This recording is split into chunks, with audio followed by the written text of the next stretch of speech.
Welcome to अरवाब coaching centre. आज मैं आप लोग, जैसा कि आप लोग मुझे जानते हैं कि मैं बच्चों से काफ़ी तरह के एजुकेशनल वीडियोस वगैरह मैं बनाया करता हूं और इन लोगों से मैं डेली क्विज कॉम्पिटिशन्स किसी न किसी तरह के कोई ना कोई क्वेश्चंस वगैरह मैं इनसे पूछा करता हूं। बहुत ही एक अहम टॉपिक पे मैं इन लोगों से मिला हूं। देखते हैं इस टॉपिक के बारे में, जैसे कुछ बच्चों को मालूम है, मुझे उम्मीद है, और कुछ को नहीं मालूम है।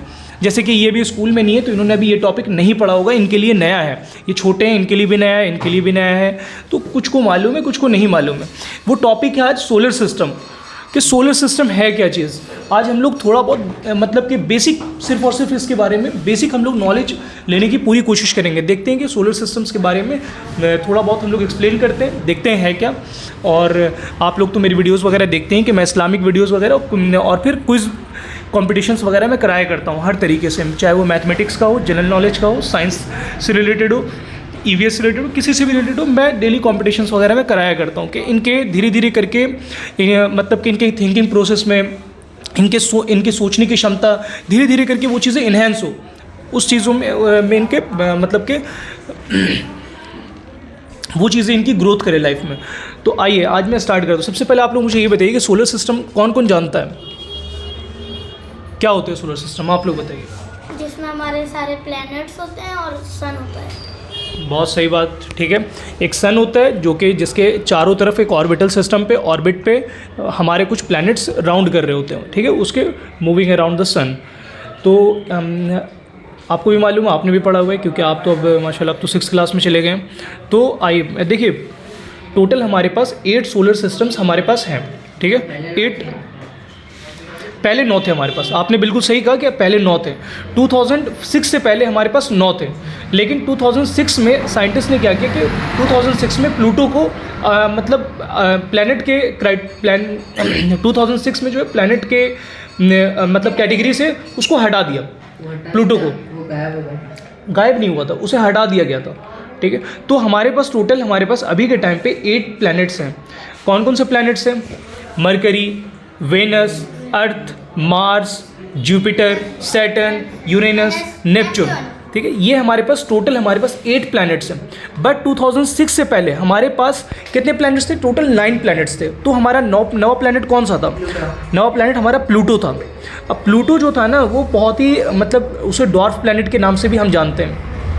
देखिए, एक प्लैनेट उसे हटाया क्यों गया, इसके पीछे कुछ ना कुछ तो एक रीज़न होगा। उसे हटाया इसलिए गया, प्लैनेट की कैटेगरी में रहने के लिए कुछ क्राइटेरिया होते हैं जो पूरे करने पड़ते हैं। वो 3 क्राइटेरिया हैं। सबसे पहले एक प्लैनेट होने के लिए सबसे पहला पॉइंट ये है कि उसे सर्कल शेप में होना चाहिए या उसे स्फेरिकल शेप में होना चाहिए प्रॉपर, ठीक है। दूसरे क्राइटेरिया ये है कि वो मूविंग अराउंड द सन, कि मतलब एक ऑर्बिट पे प्रॉपरली घूमना चाहिए, ठीक है। और तीसरा क्राइटेरिया ये है कि वो अपने आसपास एक ऐसा ग्रेविटेशनल फोर्स पैदा करे जिससे कि उसके आसपास कोई आइस या फिर कोई डस्ट वगैरह ना आए, इससे आकर ना टकराए, ठीक है। एक ऐसा ग्रेविटेशनल फोर्स पैदा करे। तो देखिए, प्लूटो क्या कर रहा था ना कि प्लूटो दो जो हमारे पास 2 क्राइटेरिया थे वो इसे पूरा कर रहा था। एक तो वो स्फेरिकल सर्कल शेप में था, दूसरा वो मूविंग अराउंड द सन के चारों ओर चक्कर अपने प्रॉपरली ऑर्बिट पे। और लेकिन वो तीसरा जो क्राइटेरिया था ना, जो उसका तीसरा क्राइटेरिया था कि अपने आसपास को साफ रखना, क्लीन रखना, मतलब कि अपने आसपास किसी डस्ट को ना आने देना। ये प्रॉपरली क्लीन नहीं रख रहा था, ठीक है। मतलब कि उसके आसपास काफ़ी ज़्यादा डस्ट, स्नो वगैरह ये सारी चीज़ें उसके आसपास मतलब रह रही थी। तो ये तीसरे क्राइटेरिया को पूरा नहीं करने की वजह से तो साइंटिस्ट वगैरह ने क्या किया कि बाद में इसे 9 प्लैनेट से हटा दिया, इसे प्लैनेट की कैटेगरी से हटा दिया और इसे बाद में डॉर्फ प्लैनेट का नाम दे दिया गया, ठीक है। सिर्फ और सिर्फ इसके ग्रेविटेशनल फोर्स के मतलब के सही ना होने की वजह से।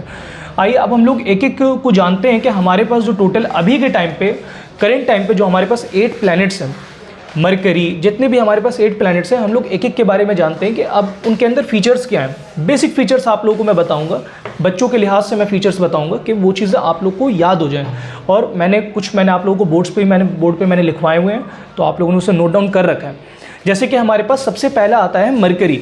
मरकरी के कुछ फीचर्स आप लोगों को मैं बताता हूँ। सबसे पहली बात, सन है, सन हमारा सेंटर में, ठीक है। सेंटर के से सबसे पहले हमारा जो ऑर्बिट सिस्टम पे, जो हमारे ऑर्बिट पे आता है, वो हमारा आता है मरकरी आता है।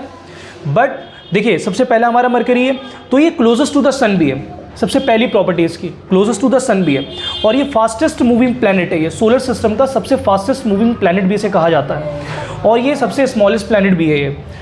देखिए एक चीज़ और भी बताऊँ, सबसे हॉटेस्ट प्लैनेट इसे होना चाहिए मरकरी को, क्योंकि ये सन के सबसे ज़्यादा पास है, लेकिन इसका कुछ इन्वायरमेंटल ऐसा है, और ये इसका जो आउटर लेयर होता है ना वो काफ़ी थिन होता है, और काफ़ी थिन होने की वजह से और इसका कुछ ऐसा इन्वायरमेंटल की कंडीशंस की वजह से ये इतना हॉटेस्ट प्लैनेट नहीं माना जाता।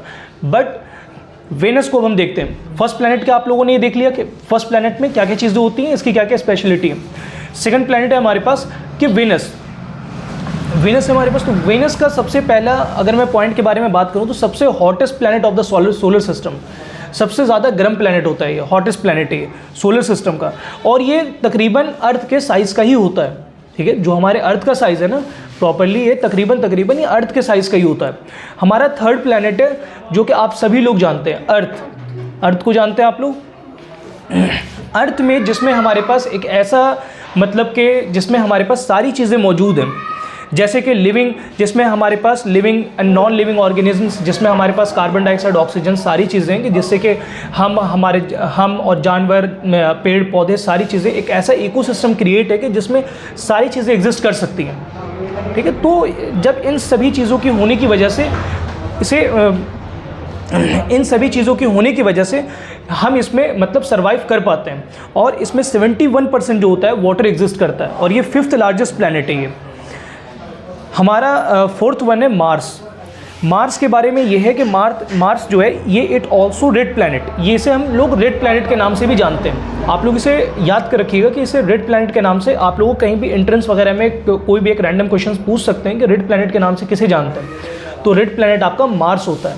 मार्स को हम लोग रेड प्लैनेट के नाम से जानते हैं, और ये half the size of earth, ठीक है, half of the size of earth. ये अर्थ का जो होता है ये आधे साइज़ का होता है, मतलब कि अर्थ से आधा होता है ये। ठीक है, और हमारे पास फिफ्थ ठीक है, फिफ्थ होता है जुपिटर हमारा लार्जेस्ट प्लैनेट होता है सोलर सिस्टम का सबसे बड़ा प्लैनेट, लार्जेस्ट प्लैनेट माना जाता है इसे।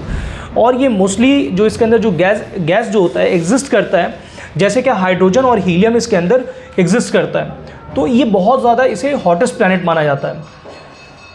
फिर हमारे पास आता है 6th वन, हमारे पास है सैटर्न क्या होता है, ये सबसे कोल्डेस्ट प्लैनेट माना जाता है, इसे हम लोग कोल्डेस्ट प्लैनेट भी कहते हैं, और इसे रिंग शेप में भी कहा जाता है। ठीक है, और इसे रिंग शेप में क्यों कहा जाता है, जो इसके आसपास जो इसके मतलब के प्लैनेट्स के जो आसपास एक ऐसा मतलब के शेप क्रिएट होता है ना, मतलब कि आइस, रॉक्स, डस्ट की वजह से कि ऐसा शेप क्रिएट होता है कि वो दूर से हमें देखने में ये लगता है ना कि मतलब ये एक रिंग शेप में है, इसे हम लोग रिंग शेप, ऐसा लगता है हमें कि रिंग शेप में, तो इसे हम लोग कहते हैं कि ये मतलब रिंग वाला प्लैनेट है। तो इस तरीके से भी, तो रिंग प्लैनेट कौन सा है, सैटर्न।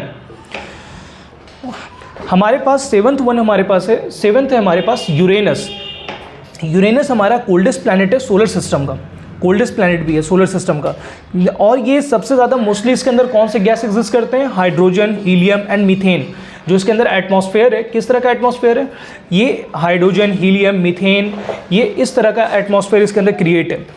नेपट्यून आपके पास, तो लास्ट वन अब आपके पास है नेपच्यून। ठीक है, लास्ट वन है आपके पास नेपट्यून। ठीक है, तो नेपट्यून के बारे में अगर हम लोग कुछ बात करें तो ये 4th लार्जेस्ट प्लैनेट है ये हमारा। ठीक है, ये हमारा 4th लार्जेस्ट प्लैनेट है, और ये डीप ब्लू कलर का प्लैनेट होता है।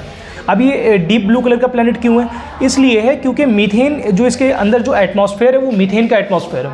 ठीक है, वो मीथेन गैस पाया जाता है, तो इसलिए एटमॉस्फेरिक की वजह से इसे हम लोग मतलब ये दूर से हमें डार्केस्ट ब्लू कलर का भी हमें दिखता है, डीप ब्लू कलर का।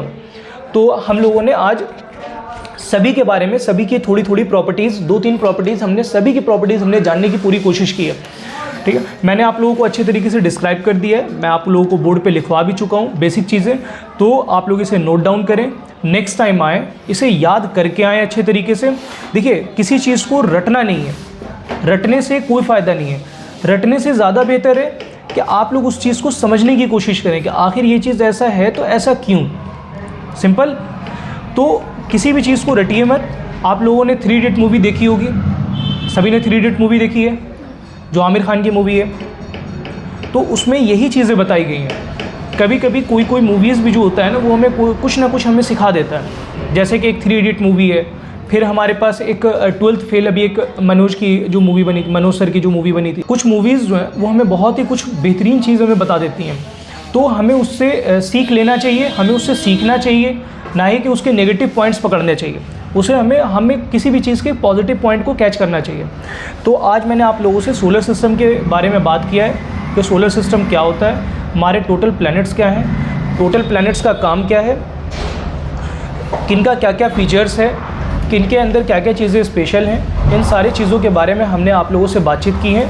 और नेक्स्ट टॉपिक, अगर आप लोग कोई टॉपिक रिकमेंड करना चाहते हैं, अगर आप लोग कोई टॉपिक अगर बच्चों को रिकमेंड करना चाहते हैं कि नहीं सर आप इन्हें ये टॉपिक समझाओ, या फिर अगर आपको अगर वो टॉपिक अगर समझना है कि सर आप मुझे आज आप इनके साथ साथ आप हमें भी इस टॉपिक के बारे में क्लियर कर दो, तो आप हमें कमेंट में बता सकते हैं। तो मैं आप लोगों के लिए इंशाल्लाह नेक्स्ट वीडियो उसी पे बनाने की पूरी कोशिश करूँगा। और इसी तरह की नॉलेजेबल वीडियोस देखने के लिए, एजुकेशनल वीडियोस देखने के लिए मेरे चैनल को लाइक करें, सब्सक्राइब करें, ज़्यादा से शेयर करें और बेल आइकन दबाना ना भूलें। ज़्यादा से ज़्यादा शेयर करें और बेल आइकन दबाना ना भूलें। Thanks for watching my video.